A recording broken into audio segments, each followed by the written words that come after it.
Kementerian Kesehatan menginformasikan bahwa aplikasi e-hak yang berdiri sendiri atau standalone yang kita install dari Play Store itu nggak digunakan lagi. Jadi tunggu apa lagi? Buruan dihapus, buruan di-uninstall aplikasi e-hak yang berdiri sendiri yang pernah kita install dari Play Store.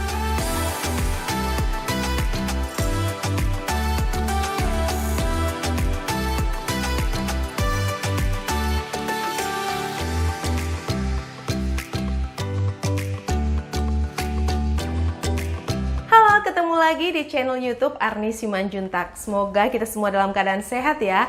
Di video episode kali ini saya akan membagikan informasi panduan terbang terbaru di masa PPKM September 2021 yang menggunakan aplikasi Peduli Lindungi. Di video ini saya akan menginformasikan apa saja sih yang harus kita persiapkan dan bagaimana cara mengisi form yang ada di dalam aplikasi Peduli Lindungi. Seperti yang saya informasikan di awal video ini, Kementerian Kesehatan menginformasikan bahwa aplikasi e-hak yang berdiri sendiri itu sudah nggak digunakan lagi dan sebagai gantinya kita menggunakan e-hak yang ada di dalam aplikasi Peduli Lindungi. Setelah selesai urusan yang ada di Kota Palu, saatnya saya kembali ke Kota Jakarta. Oh ya, pada periode masa PPKM tanggal 14 sampai 20 September kali ini, pemerintah menerapkan beberapa aturan untuk membatasi mobilitas masyarakat. Untuk aturannya apa aja sih? Saya bacain ya. Yang pertama,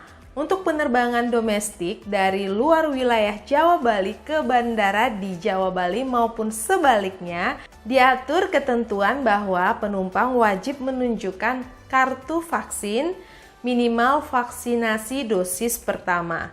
Nah, itu yang pertama. Yang kedua, wajib menunjukkan surat keterangan negatif COVID-19 dari hasil tes PCR yang sampelnya diambil dalam kurun waktu maksimal 2 kali 24 jam sebelum keberangkatan. Penting banget untuk kita perhatikan ya, syarat keterangan negatif COVID-19 dengan rapid test antigen hanya berlaku untuk perjalanan udara antar bandara di Jawa Bali. Apabila penerbangan berkaitan dengan bandara di luar Jawa Bali, aturannya tetap harus tes PCR. Nah, karena saya dari Kota Palu, Sulawesi Tengah, di luar wilayah Jawa Bali, dan menuju Kota Jakarta yang ada di wilayah Jawa Bali, jadi saya harus tes PCR. Jadwal penerbangan saya itu tanggal 15 September jam 7.20 pagi waktu Indonesia bagian tengah. Nah, karena saya sudah dapat informasi kalau di RSUD Anu Tapura Palu itu hasil tes PCR-nya bisa kita dapatkan di hari yang sama, yaitu di malamnya. Jadi saya memutuskan untuk tes PCR di sini di RSUD Anu Tapura Palu. Saya datang pagi-pagi karena tes PCR-nya itu dimulai jam 8 pagi. Jadi penting banget ya kita pastikan sebelum datang ke tempat tes PCR, kita harus tahu dulu nih, kita bisa dapat hasil PCR-nya itu kapan supaya tiket pesawat yang sudah kita beli itu aman.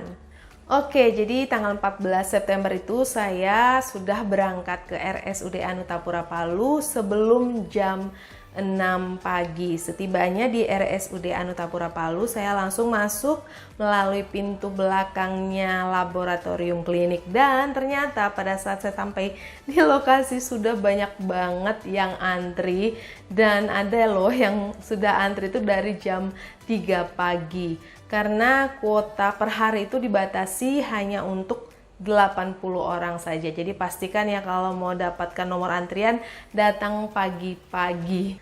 Oh ya, setibanya di lokasi kan tuh udah banyak banget orang ngantri. Jangan langsung ikutan berdiri ngantri ya, tapi pastikan kita tahu dulu di mana form pendaftaran yang harus kita isi, karena kita harus isi dulu form ini untuk mendapatkan nomor antrian. Dan setelah saya tanya-tanya, ternyata form pendaftarannya ada diletakkan di atas kursi tepat di depan pintu masuk pendaftaran. Nanti kita harus tuliskan nama dan juga tanggal keberangkatan.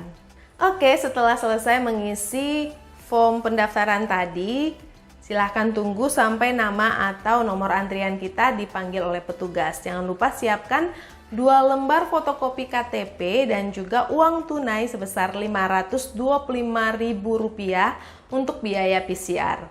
Pastikan kita mendengar nama atau nomor antrian kita saat dipanggil petugas. Nanti setelah dipanggil, petugas akan memberikan kita satu form yang harus kita lengkapi.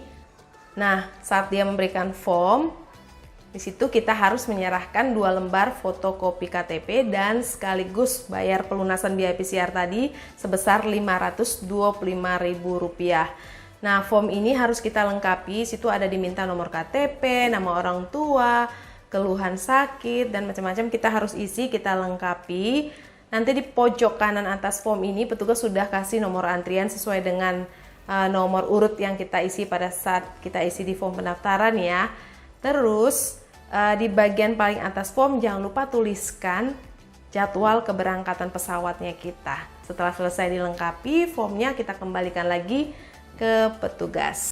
PCR akan dimulai tepat pukul 8 pagi. Jadi pastikan kalau misalnya nih setelah isi form pendaftaran tadi kamu mau keluar sebentar, pastikan jam 8 pagi sudah balik ke lokasi ini ya, karena kan itu proses tes PCR itu cepat banget. Nanti cepet banget dari nomor antrian 1 ke nomor antrian berikutnya dipanggil. Jadi pastikan kita nggak jauh-jauh dari lokasi, stay aja di situ, tunggu sampai nama kita dipanggil. Tiba saatnya untuk PCR dan nomor antrian saya juga sudah dipanggil. Saya lepaskan masker. Pengambilan sampel itu melalui lubang hidung dan juga tenggorokan.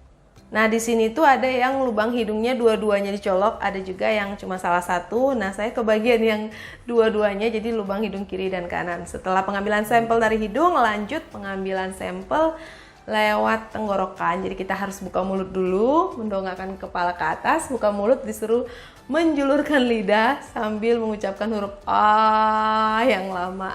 Jadi petugas bisa mengambil sampel dari tenggorokan kita. Selesai, tinggal tunggu hasilnya nanti malam jam 11 malam untuk kembali lagi ke sini mengambil surat hasil tes COVID-19-nya.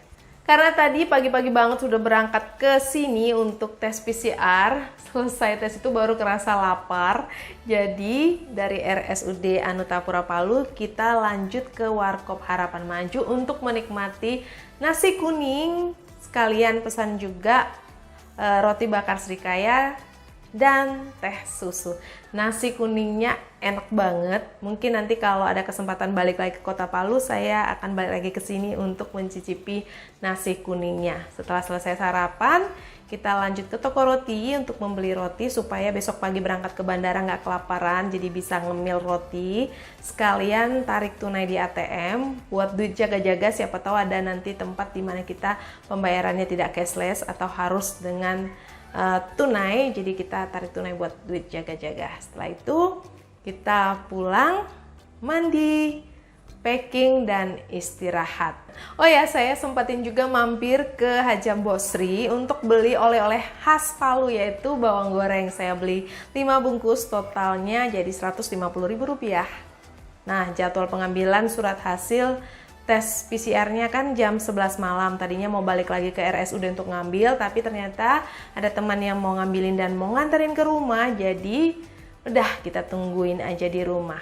Nah, pas jam 10 malam saya iseng nih, saya buka aplikasi Peduli Lindungi dan ternyata hasil tes PCR-nya itu sudah ada di dalam aplikasi Peduli Lindungi. Untuk melihat hasil tes PCR tadi di aplikasi Peduli Lindungi, caranya kita buka aplikasi Peduli Lindungi, kemudian kita pilih menu paspor digital, kemudian kita klik hasil tes COVID-19. Nah, ini udah ada hasilnya, puji Tuhan hasilnya negatif, jadi bisa lanjut terbang. Puji Tuhan, senang banget. Oh ya, hasilnya ini langsung aja di screenshot ya, saya biasa langsung screenshot. Jadi nanti langsung kesimpan di galeri foto supaya nanti kalau dibutuhkan kita nggak repot-repot buka aplikasinya lagi. Siapa tahu pada saat dibutuhkan ternyata jaringan internetnya nggak ada, jadi biar aman langsung aja screenshot hasilnya. Jadi tersimpan di galeri fotonya kita. Keesokan paginya, jam 5.30 pagi waktu Indonesia bagian tengah, saya langsung berangkat ke Bandar Udara Mutiara Sis Al Jufri Palu. Setibanya di bandara, langsung ke counter yang ini ya, yang ada meja dan monitor komputernya yang seperti ini. Nanti di sini juga ada petugas siapin hasil tes COVID-19 yang ada di aplikasi Peduli Lindungi. Karena di sini petugas akan meminta kita untuk scan QR code-nya, QR code hasil tes COVID-19 seperti ini yang sudah saya screenshot semalam. Jadi hasil tes COVID-19 yang berbentuk surat atau hard copy dari rumah sakit itu sama sekali nggak dicek. Yang dicek itu hanya yang ada di aplikasi Peduli Lindungi. Hasil scan QR code-nya akan tampil seperti ini, ada tulisan layak terbang. Langsung difoto aja layar ini yang dinamakan kartu layak terbang. Difoto dan disimpan fotonya ya, karena ini akan kita tunjukkan ke petugas bandara. Lanjut dari sini, kita langsung menuju proses screening, siapin KTP dan juga tiket pesawat untuk ditunjukkan ke petugas. Nah, kalau ada barang yang mau di-wrapping, silahkan di-wrapping di sini, biayanya Rp50.000. Lanjut ya ke counter check-in. Di sini kita tunjukkan KTP, tiket pesawat, dan kartu layak terbang. Selesai check-in, lanjut kita mau menuju ke ruang tunggu. Siapin KTP, kartu layak terbang, dan juga boarding pass. Karena kita harus tunjukkan ke petugas sebelum masuk ke ruang tunggu. Selesai, kita sudah masuk di ruang tunggu. Silahkan ditunggu aja sampai saatnya dipanggil untuk dipersilakan masuk ke dalam pesawat ya. Nah, sambil menunggu di ruang tunggu ini, kita langsung aja isi form e-hak yang ada di Peduli Lindungi. Oke, kita mulai ya. Kita buka dulu aplikasi Peduli Lindungi. Klik yang di bagian bawah ini, Electronic Health Alert Card atau e-hak. Klik Create e-hak. Karena perjalanan ke Jakarta itu masih dalam negeri, silahkan klik Domestic e-hak. Kemudian kita klik tanda panah yang ada di sebelah nama kita. Untuk citizen, pilih Indonesia. Nik, ketikkan nomor KTP. Full name, isi dengan nama lengkap sesuai KTP. Birth date, isi dengan tahun, bulan, dan tanggal lahir. Nah, di bagian travel purpose ini pilihannya ada 3, tourism, leisure, vacation, business, dan foreign workers. Nggak ada pilihan home, padahal saya kan tujuannya ke Jakarta mau pulang ke rumah ya. Jadi, karena nggak ada pilihan home, saya pilih tourism, leisure, vacation. Setelah selesai, kita klik save. Di sini kita lanjut klik berikutnya. Oke, ini form untuk travel details. From city, pilih provinsi, kota, dan kecamatan. Misalnya di sini saya pilih Sulawesi Tengah, kota Palu, Palu Selatan. To city, pilih kota tujuan, misalnya DKI Jakarta, kota administrasi Jakarta Barat, Cengkareng. Destination address, isi dengan alamat tujuan, misalnya hotel, tempat tinggal. Vehicle type, isi dengan jenis alat transportasi yang kita gunakan. Untuk pesawat kita pilih airplane. Airline name, silahkan cek di tiketnya ya. Isi dengan nama maskapai penerbangan yang kita gunakan. Misalnya saya ketik di sini Garuda Indonesia. Flight number, nomor penerbangan misalnya GA623. Seat number, nomor tempat duduk, misalnya saya ketik di sini 31J. Date and time of departure, masukin tanggal dan jam keberangkatan, misalnya di sini 15 September 2021 jam 7.20. Date and time of arrival, isi dengan tanggal dan jam kedatangan, misalnya 15 September 2021 jam 8.55. Selesai, kita klik berikutnya. Lanjut ya, ini bagian pernyataan kesehatan. The country you visited in last 14 days. Adakah negara lain yang Anda kunjungi dalam kurun waktu 14 hari terakhir? Jika ada, silakan isi sesuai nama negara, tanggal dan jam keberangkatan, tanggal dan jam kedatangannya ya. Jika tidak ada, kita lewatin aja, dikosongin aja ya. Lanjut ke pertanyaan, do you have any symptoms below? Apakah saat ini Anda ada mengalami gejala-gejala yang ada di bawah ini? Silahkan dipilih jika mengalami gejala fever, demam, shortness of breath, sesak nafas, diare, convulsion atau kejang, stiff neck, leher kaku, red eye, mata merah, yellow eye, mata kuning, skin rash, ruam di kulit atau ruam kulit. Others lainnya isi jika mengalami gejala yang tidak tertulis di sini, none, tidak ada. Jadi kalau semua gejala yang di sini tuh kita nggak ada ngalamin, artinya kita dalam keadaan sehat, berarti kita pilih none. Artinya nggak ada ya. Setelah itu klik save. Selesai. Nah di sini tuh langsung kita bisa lihat ada QR code e-hack-nya. Seperti biasa saya langsung screenshot. Kemudian simpan di galeri supaya nanti nggak repot buka-buka lagi aplikasi Peduli Lindunginya. Siapa tahu pada saat kita butuh ternyata pas jaringan internetnya nggak ada, kan repot banget tuh. Jadi kalau udah kita screenshot aman, kita tinggal buka di galeri, tunjukin fotonya. Oke, akhirnya tiba waktunya untuk masuk ke dalam pesawat. Kita akan terbang menuju kota Jakarta. Puji Tuhan, setelah terbang selama kurang lebih 2 jam, akhirnya pesawat mendarat dengan selamat di Bandara Soekarno-Hatta. Selamat datang di kota Jakarta. Jangan lupa siapkan QR Code e-hack di aplikasi Peduli Lindungi, atau yang sudah screenshot keluarin aja dari galerinya. Siapin ya QR e-hack, karena di sini kita akan langsung diminta untuk scan, tunjukin ke petugas. Oke, setelah selesai scan QR Code e-hack, semuanya sudah selesai, lanjut ke pengambilan bagasi. Selamat datang kembali di kota Jakarta. Jangan lupa tetap terus terapkan protokol kesehatan. Sehat-sehat terus untuk kita semua ya. Terima kasih sudah menonton video ini, semoga bermanfaat. Jika suka, silahkan klik tombol like. Silahkan membagikan link YouTube ini kepada siapa saja yang mungkin sedang membutuhkan panduan terbang terbaru di masa PPKM September 2021.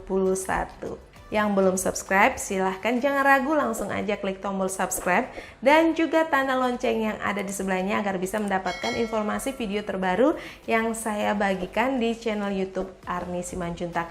Sekali lagi terima kasih sudah menonton, sampai ketemu di video episode berikutnya. God bless you.